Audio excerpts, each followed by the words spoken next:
हज़री programme में एक दफ़ो ॿीहर खे भरीकार वक़फ़े खां असां अॻु में ॻाल्हाए रहिया हुआसीं फॉरेन फंडिंग जे हवाले सां। वज़ीर आज़म पाकिस्तान अपोज़िशन जी तमामु पार्टियुनि खे चैलेंज ॾींदे चयो आहे त सियासी क़यादत जे साम्हूं इहो केस हलायो वञे। न सिर्फ़ु एतिरो बल्कि इहो लाइव लाइव जेका इन जी नशरियात में ॾेखारी वञे। अॼु इलेक्शन कमीशन इन हवाले सां पंहिंजो मौक़िफ़ ॾिनो आहे। इलेक्शन कमीशन जे मौक़िफ़ मूजिबि हीउ मामिलो छाकाणि त स्क्रूटनी कमेटी वटि आहे ऐं स्क्रूटनी कमेटी जी हैसियत JIT वारी आहे, इन करे इहो अवामी सतह ते नथो आणे सघिजे। अॼोके प्रोग्राम में इन ते ई ॻाल्हाइबो। हिन वक़्तु असांखे प्रोग्राम में जॉइन कयो आहे इलेक्शन कमीशन जो अॻूणो सेक्रेटरी जनाब कंवर दिलशाद साहब। कंवर साहब, प्रोग्राम में खुश आमदीद। अच्छा, आपका जो जी बताएं। अच्छा कंवर साहब, सबसे पहले तो ये बताइए कि क्या ये जो स्क्रूटनी कमेटी है, क्या इसके दायरे अख्तियार फ़कत JIT तक महदूद हैं और इसके नज़दीक जो भी मामलात हैं वो अवामी सतह पे नहीं लाया जा सकता? इस केस को बराह रास्त जो है टेलीविज़न पे नशरियात नहीं की जा सकती इसकी?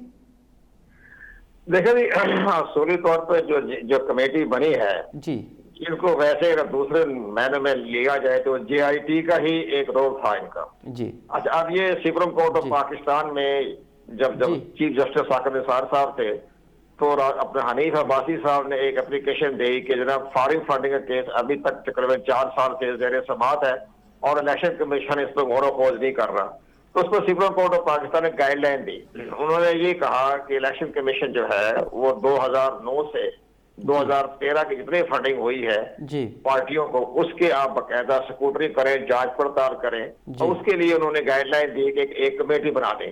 लेकिन यहाँ थोड़ी सी बात, ये मामला बड़ा सीरियस था। वहाँ अकबर बाबर पेश भी हो गए थे सुप्रीम कोर्ट ऑफ पाकिस्तान में, तो वहाँ उन्हें चीफ जस्टिस पाकिस्तान को, उस वक्त के साकिब निसार को और अब मौजूदा चीफ जस्टिस पाकिस्तान, इन सबको इलेक्शन कमीशन की सलाहियतें, काबिलियतें, उनकी दिल पावर, उनके तरीक़ेकार के बारे में सब कुछ इल्म है और साकिब निसार को तो बहुत ज्यादा इल्म था। बल्कि उनको ये चाहिए था कि इस कमेटी को जब उन्होंने एक मशवरा दिया, गाइडलाइन दी, तो साथ ही एक इनके ऊपर मॉनिटरिंग टीम भी बैठा देना चाहिए। अच्छा, जैसे कि पानामा केस में उन्हें मालूम था कि JIT में बड़े बड़े अहम लोग बैठे हुए हैं, बड़े हीरे थे उस वक्त के जमाने के, लेकिन इसके बावजूद भी उन्होंने एक मॉनिटरिंग टीम बनाई एक जज की सरबराही में। तो आगे इनका कोई दबाव डालता है और दावत पेश करता है या ताबा नहीं करता तो मॉनिटर जज जो है वो उसके ऊपर मुदाखलत करेंगे, वो देखेंगे।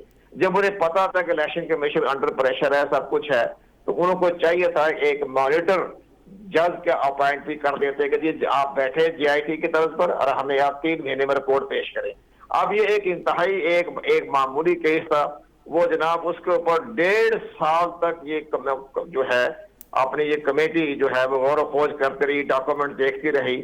तो जबकि वो JIT के पास तो इससे भी ज्यादा काम था, तो 3 महीने में रिपोर्ट पेश करती थी सुप्रीम कोर्ट ऑफ पाकिस्तान को, लेकिन यहाँ इन्होंने नहीं किया। 1.5 साल का टाइम इन्होंने जाया किया। अच्छा दिलशाद साहब, आप ये कह रहे हैं कि ये एक मामूली केस था लेकिन इलेक्शन कमीशन क्योंकि प्रेशर पे थी इसलिए 1.5 साल तक ये डिले होता रहा। तो क्या हम ये भी अभी ये समझें कि अब भी इलेक्शन कमीशन प्रेशर में है? अगर है तो प्रेशर किसका है? अरे अभी तो प्रेशर इतना नहीं है ज्यादा, लेकिन उस पर प्रेशर तो निकल चुका है इस लिहाज से। लेकिन उसमें इलेक्शन कमीशन का भी थोड़ा सा अगर हम साइड लाइन पर देखें तो वो भी बेबस नजर आए कि जब तहरीक इंसाफ ने इनको 4 साल तक मुख्तलिफ अदालतों से स्टे लेते रहे, तो जब स्टे लेते रहे तो इलेक्शन कमीशन जो है वो और उस कार्रवाई को चलाने के मजबूर था, नहीं चल सकती थी। अब जब ये कमेटी मुकर्रर हुई, अब कमेटी में आप ये देखें कि तहरीक इंसाफ ने दर्जनों वकील तब्दील कर दिए। जब दर्जनों वकील तब्दील किए तो केस रुक गया, नया वकील आ रहा है, नए सिरे से बात हो रही है। इसमें जहां स्क्रूटनी कमेटी की जब मजबूरियां हैं वो भी हमें देखनी चाहिए कि भाई उनको भी चलने नहीं दिया गया। वो जब भी देखा केस बहुत सीरियस हो गया है तो वकील बदल दिया। जब वकील बदला तो कभी मैं तो नया वकील हूं तो मुझे 15 दिन और दे दें। तो ये सारा सिलसिला इस तरह से चलता रहा। हमें एक सबसे बड़ी अहम बात यह है कि हम किसी पार्टी के बारे में सिर्फ आईनी और कानून के बारे में बात करना चाहेंगे तो ग्राउंड रियलिटी ये है कि जब ये ऐसे कोई अहमियत ही नहीं थी, जब हमारे हुकूमत के तर्जमान कहते हैं इस केस में तो कोई अहमियत नहीं है जी, तो आपने दर्जनों वकील को तब्दील किए। आपने high court, Islamabad high court, बाकी हाई कोर्ट से आपने 4 साल तक स्टे क्यों लिया? अब भी आपने सुप्रीम कोर्ट ऑफ पाकिस्तान में दरखास्त जमा कराई हुई है फरोग रसीम की तरफ से कि जनाब अकबर बाबर का तो पार्टी ताल्लुक ही कोई नहीं था, आप इसको बना करें। तो ये सारे मामलात को देखते हुए नजर आ रहा है कि इंतहाई कोई ऐसा है कमजोरी جس پر جو ہے تحریک انصاف اس کو ابھی تک التوا میں لانا چاہتی ہے. اب پرائم منسٹر نے کہا ہے کہ جی اوپن کر دیں. وہ تو آپ کی جو ہماری کمیٹی ہے وہ تو اپنا فیصلہ چند روز میں الیکشن کمیشن آف پاکستان کو اپنا فیصلہ نہیں دے سکتی. اپنی رپورٹ جو ہے سفارشات جو ہے فیکٹ فائنڈنگ جو ہے وہ الیکشن کمیشن کو پیش کرے گی. الیکشن کمیشن جو اس رپورٹ کی روشنی میں آگے بڑھے گا فیصلہ کرے گا یا اس کو دوبارہ ریمانڈ کر دے گا. پہلے بھی 2 دفعہ آپ کو علم ہونا چاہیے کہ 2 دفعہ ہماری اسکروٹنی کمیٹی نے اپنی رپورٹ پیش کی الیکشن کمیشن آف پاکستان کے سامنے جس میں 4 ممبر ہیں اور 1 چیف ہے. لیکن واپس کر دیا انہوں نے واپس کر دیا کہ اس کے اندر کوئی جو ہے ابہام ہے. اب یہ تیسری مرتبہ جو رپورٹ پیش کریں گے ممکن ہے اس کے اندر کوئی ایسا کوئی مٹیریل ہو کہ پھر الیکشن کمیشن آف پاکستان اس میں مزید فردر جو ہے اپنا رول کا فیصلہ. اچھا دلشاد صاحب، جیسے آپ فرما رہے ہیں کہ اگر اس میں ممکنہ طور پہ کوئی اس طرح کی چیز نکل آتی ہے تو پھر آئینی حوالے سے قانونی حوالے سے کیا امکانات ہو سکتے ہیں کہ اگر پی ٹی آئی کے یہ فارن فنڈنگ ثابت ہو جاتی ہے، کیونکہ انہوں نے ایک حوالے سے یہ اس بات کا اعتراف بھی کیا ہے کہ ایجنٹوں نے پیسے لیے تھے. اگر یہ چیزیں تمام تر چیزیں ثابت ہو جاتی ہیں تو پھر آئین کیا کہتا ہے، کس طرح کا فیصلہ آ سکتا ہے؟ دیکھو جی فیصلہ کرنا الیکشن کمیشن کی اپنی ضوابطی ہے. لیکن آئینی حوالے سے کیا پوزیشن ہے؟ ہم یہ بات کرتے ہیں ہم کسی پارٹی کا ذکر بھی کرنا چاہتے ہیں. نہیں بالکل. اگر کوئی پارٹی جو ہے اس کا اگر ممنوع فنڈنگ جو ہے وہ سامنے آ جاتی ہے تو الیکشن ایکٹ 2017 کا جو سیکشن 204 بڑے امپورٹنٹ کا حامل ہے.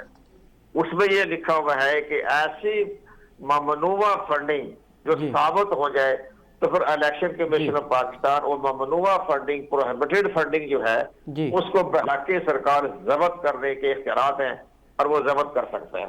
اب جب وہ ضبط کر لے گا ممنوع فنڈنگ جو ہے اور اسٹیٹ بینک آف پاکستان کا ایک ہیڈ لائن ہے اس میں جمع کرا دے گا، حکم جاری کرے گا کہ اس میں جمع کرا دے تو اس پر جمع ہو جائے گا تو آرڈر ہو جائے گا. لیکن اس کے سائیڈ افیکٹ یہ پڑیں گے کہ آگے اگر ہم جائیں تو پھر وہ سیکشن 215 ہے.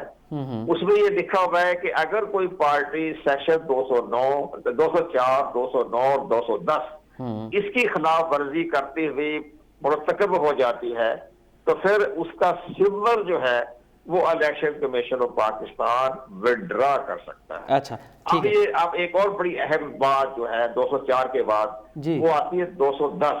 210 میں یہ لکھا ہے کہ جب پارٹی کا سربراہ الیکشن کمیشن میں چارٹرڈ اکاؤنٹنٹ کی معرفت جو اپنا ایسٹ لائبلٹی جمع کراتا ہے تو وہ ایک حلفیہ بیان دیتا ہے کہ جناب اس میں پروہیبٹڈ فنڈنگ نہیں ہے. اب اگر پروہیبٹڈ فنڈ پکڑا جاتا ہے ضبط ہو جاتا ہے پارٹی کے چیئرمین جو ہے وہ باقاعدہ اکاؤنٹیبل ہوں گے، ان کا مواخذہ ہو سکتا ہے پوچھا جا سکتا ہے. جی بالکل، پارٹی کے چیئرمین جو ہیں اگر یہ بات نکلتی ہے تو پھر اس کے خلاف جو ہے وہ کارروائی ہو سکتے ہیں. اچھا دلشاد صاحب، ہم نے دیکھا ہے کہ ماضی میں بھی اس طرح کے کیسز ہوتے رہے ہیں. نواز شریف کے حوالے سے کہا گیا کہ انہوں نے اسامہ بن لادن سے محترمہ کی حکومت گرانے کے حوالے سے فنڈنگ لی تھی. پھر میران بینک کا اسکینڈل ہمارے سامنے آیا. اس سے پہلے جو ہے وہ سوئس بینک میں بھی اس طرح کے کیسز آئے. تو یہ جو تمام تر کیسز ہیں اس پہ الیکشن کمیشن نے کیا فیصلے دیے تھے؟ اگر نہیں تو پھر یہ ڈیلے کیوں ہوئے؟ دیکھیں جی مہران کا جو اسکینڈل ہے اس میں الیکشن کمیشن آف پاکستان کا تو کوئی دخل نہیں تھا. وہ ایک انٹرنل فنڈنگ آ گئی، وہ ISI کے ذریعے آئی اور وہ case supreme court of Pakistan میں 14 سال چلتا رہا.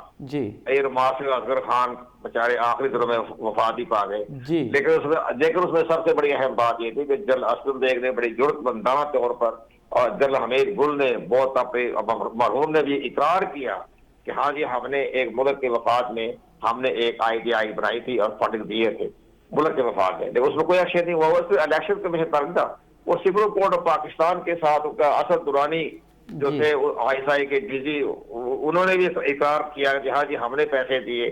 لیکن اس میں اپنے رسول اللہ بابر جو تھے وزیر داخلہ پیپل پارٹی کے انہوں نے درخواست دی تھی سپریم کورٹ آف پاکستان میں ایئر مارشل اصغر خان نے درخواست دی تھی لیکن وہ 14 سال تک کیس چلتا ہی رہا، ہوا ہی نہیں. اس میں الیکشن کمیشن کا دخل نہیں تھا. اچھا چلے لیکن کیا بات ہے کہ دلشاد صاحب آپ بھی سیکریٹری رہے ہیں الیکشن کمیشن کے. الیکشن کمیشن کا اب تک جو رول رہا ہے وہ کم از کم سیاسی پارٹیوں کے نزدیک مشکوک کیوں ہے؟ اب بھی جو PDM ہے وہ کہہ رہی ہے کہ الیکشن کمیشن جو ہے اس کا کردار پہ ہم سوالیہ نشان ہے، ہمیں وہ غیر جانبدار نہیں ہے، وہ پریشر میں ہے، وہ ایک جو ہے ایک جماعت کا اس کے اوپر پریشر. آخر کیا بات ہے کہ الیکشن کمیشن کا رول جو ہے وہ مشکوک رہا ہے اب تک؟ हाँ, इसमें मैं बाकायदा जो हमारी अपोजिशन, आज अपोजिशन में, कल को हुकूमत में थे, जब ये लोग हुकूमत में थे तो इलेक्शन कमीशन जो है वो इनकी पुष्ट पर खड़ा था और हर मामला में उनको देखता रहा, उनके फैसले भी डिले होते रहे। अब चूंकि अपोजिशन में आ गए तो इलेक्शन कमीशन की कमजोरी से अच्छी तरह वाकिफ है। इसी तरह हमारे प्राइम मिनिस्टर साहब जो है वो हमेशा साबिक चीफ इलेक्शन कमीशनर सरदार रजा के खिलाफ इंतहाई तस्दीक अमेज रवैया अख्तियार किया, तो उन्होंने इनके खिलाफ 3-4 दफा कंटेम्प्ट ऑफ कोर्ट भी लगाई, उन्होंने जाके माफीनामा दाखिल कराया, वो बाहर आ गए।